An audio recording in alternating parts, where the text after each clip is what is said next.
Yo, Bakayalo Kono Yalo, et oui, on se retrouve pour une petite review de Solo Leveling épisode 1. Et les amis, c'est vraiment la meilleure adaptation 2024 d'un animé. Voilà, tout simplement, même si en début de l'année, il n'y en a pas encore beaucoup, mais c'est le meilleur et je vais vous expliquer pourquoi. Mais en attendant, instant auto-promo, mais bien évidemment, Wolfius qui sort le 31 janvier 2024, mon manga que je fais en partenariat avec le dessinateur Sabri, donc note-le bien sur ton agenda, c'est très bientôt, donc ce sera disponible sur Manga Draft, gratuit, légal, tout ce que tu veux, mais bref, Wolfius, soit au rendez-vous, mais en attendant vous êtes là exprès pour la petite review de Solo Leveling épisode 1, et les amis, c'est vraiment du poulet. Bon, en réalité, c'est du poulet, mais c'est tout simplement parce que j'ai déjà vu tous les chapitres de Solo Leveling.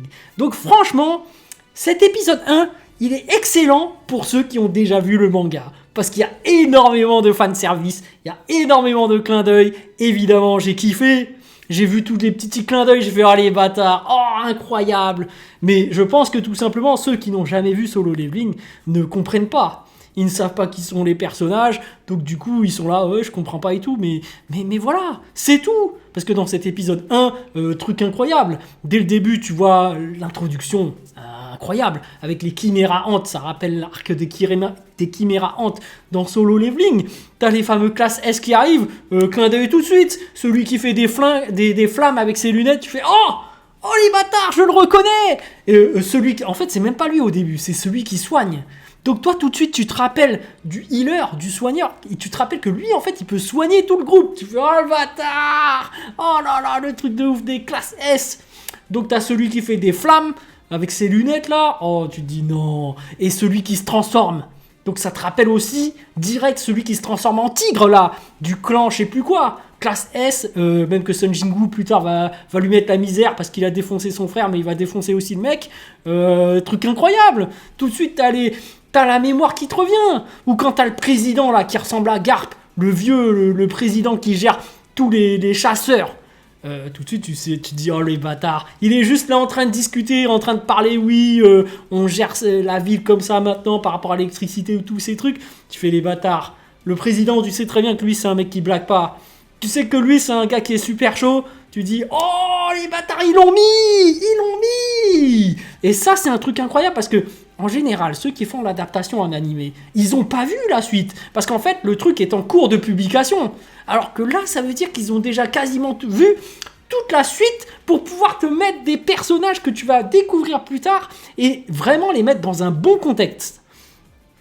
Donc là, en termes d'animation, en fait, on a affaire à des gens qui connaissent déjà la suite de l'histoire. Alors que l'auteur est décédé. Attention, le dessinateur, là, il est plus là. Donc c'est vraiment des gens qui sont investis, qui ont lu ce qui allait se passer par la suite et qui ont écrit des petits trucs en plus pour vraiment te mettre le contexte avec des détails vraiment très précis, quoi. C'est comme la meuf, là, à un moment donné. La meuf qui est classe S et qui se promène avec sa casquette. Mais là aussi, j'ai vu, oh, les bâtards. Oh, les bâtards. Oh, ils l'ont mis. Oh, elle esquive comme ça, elle fait sa petite pirouette. Oh, t'es là, mais c'est bien joué. C'est très bien joué, en fait. Bon, après, moi, je parle en tant que personne qui a vu la suite, qui a vu tout Solo Leveling et qui se dit non les bâtards ils l'ont mis, c'est quoi cette intro, oh les bâtards. Mais celui qui n'a pas vu, en fait c'est très bien expliqué, ça t'explique le contexte, mais je me souviens très bien que dans les premiers chapitres ils n'avaient pas mis tout ça. Très clairement, ça rentrait dans le vif du sujet, ils arrivaient dans l'arène, et ça défonçait les petits gobelins, mais on voyait que le héros se faisait direct avoir, et après direct ils entrent, ils voient les statuettes. Je me rappelais que dès le début, ça rentrait quand même très vite dans le vif du sujet, alors que là, on t'introduit le contexte, et on t'introduit aussi les autres chasseurs, les classes S, on les voit en pleine action, tu fais mais non, mais c'est quoi ça les bâtards. Et limite, j'ai l'impression que c'est un foreshadowing, parce que quand ils vont affronter les Chiméra Ants, les insectes plus tard, bah c'est les classes S, que c'est ceux-là qui y vont sur l'île. Donc voilà, bon, en vrai ça se passe différemment, on n'a pas encore vu la reine des insectes, il y a énormément de choses et ce passage-là c'était juste incroyable. Mais on sait très bien que Solo Leveling, on est là pour voir Sun Jinwoo en action. Parce que une fois qu'il sera muté, une fois qu'il sera bien mûr, il sera hyper badass. Et c'est ce moment-là qu'on veut voir. Parce que là, quand il est tout jeune, là, quand il est encore tout pourri, on s'en bat les couilles en fait. Puisqu'on a déjà vu la suite. En fait, Solo Leveling, c'est ça en fait. Ça monte de plus en plus. et ça devient de plus en plus bien, mais faut dire que le début, c'est banal. C'est banal. Tu découvres le concept, en fait, ça te rappelle un peu les RPG. Donc voilà, tu as des portails, ça te rappelle les jeux vidéo, tu rentres, tu tues les boss, tu récoltes les objets qu'il y a sur place, ça te rappelle des bons souvenirs, mais après ça va monter crescendo. Et en fait, moi, ce que j'avais kiffé, c'est une fois qu'il avait commencé à muter, tu sais, quand il a commencé à grandir et qu'il a commencé à avoir ce côté badass. Donc là, bon, je spoil, je m'en fous, mais voilà, je connais déjà la suite, je sais très bien que ça va être incroyable, mais je me demande si en animé, ce sera si bien que ça, tu vois. Parce que là, ils prennent du temps à t'expliquer le contexte. Tu fais, ouais, c'est génial, il y a du fanservice et tout. Mais pour ceux qui n'ont pas regardé, et même pour ceux qui ont déjà vu, il n'y a pas énormément de choses qu'on va découvrir en plus, finalement. Là, il y a l'effet nostalgique. Là, il y a l'effet voilà, clin d'œil, fanservice.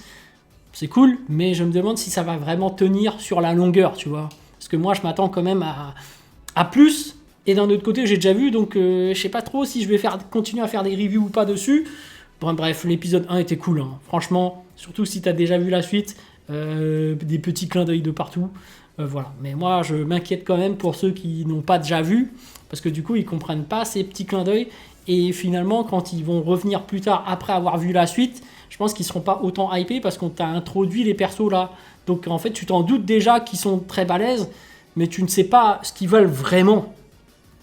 Surtout le président, hein. Toi-même tu sais, le petit vieux là, enfin le grand vieux qui ressemble à Garp, super balèze, lui je me rappelle c'est une tuerie aussi, hein. Mais bon, voilà les amis, petite review par rapport à cet épisode 1 qui est très bien fait parce que ça te met quand même dans une certaine ambiance. Tu vois que vers la fin, il y a les statues qui sont extrêmement puissantes, qui commencent à tuer tout le monde. Et tu vois vraiment que Sun Jinwoo, il est dans la merde. Et tu sens vraiment que toute son équipe est dans la merde. Donc là, les gens qui n'ont jamais vu, forcément, ils vont faire des théories comme quoi peut-être que Sun Jinwoo va power up. Peut-être qu'il va faire des trucs extraordinaires. Bon, en fait, il va pas faire aussi grand chose que ça, puisque nous, on sait très bien qu'il y aura certainement ce double éveil. Donc nous, on spoil, on s'en fout. On sait très bien ce qui va se passer. Et d'ailleurs, Solo Leveling, pour moi, c'est un manga qui n'est pas à regarder pour son scénario, parce qu'il n'est pas si extraordinaire, mais c'est prêt vraiment pour du flow, pour voir Sun Jinwoo en action et éclater du monde. C'est pour le flow, hein, tout simplement. Et pour le fanservice. Bref, voilà le fond de ma pensée, mais après c'est très bien fait. Par rapport aux géants, par rapport à la mise en scène, par rapport à l'animation, ils ont su capturer tous les éléments pour te faire du fanservice et pour bien te situer l'univers, le contexte. C'est bien fait. C'est pour ça que je dis c'est la meilleure adaptation pour le moment de l'anime en animé, parce que ils prennent vraiment le temps d'analyser vraiment toute la suite, de tout le contexte, pour vraiment te faire un animé qui correspond à tout ce qu'il y a après. Tu vois ? Donc voilà. Allez, sur ce, je vous dis donc à plus dans le bus, ou plutôt à plus tard dans le car, ou plutôt à bientôt dans le bateau.